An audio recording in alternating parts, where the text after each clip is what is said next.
আমাদের ছোটবেলা হতো না, মারা আমাদের কপালে একটা ছোট্ট টিপ দিয়ে দিত বাচ্চাদের।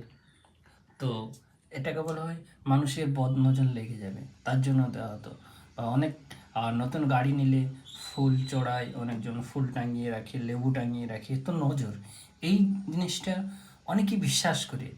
তো ইসলাম নজর এই জিনিসটা স্বীকার করেছেন, নজর আছে এবং বদনজর হয়।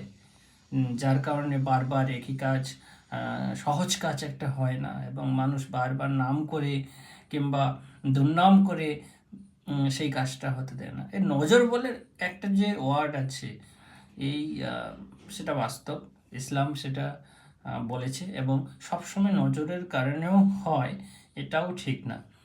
তো এই নজর নিয়ে আমি লাইভে আসছি, আপনাদের সাথে কিছুক্ষণ কথা বলবো আমার সংকীর্ণ বক্তব্যের মাধ্যমে। এবং আমার নলেজ খুব বেশি নেই, আমার যতটুকু নলেজ আছে সেইটুকু দিয়ে আপনাদের সাথে আমি আলোচনা করতে চলেছি সামনে শুক্রবার ইনশাল্লাহ। তার জন্য আপনারা অবশ্যই এই চ্যানেলটাকে এখনই সাবস্ক্রাইব করে পাশে থাকেন।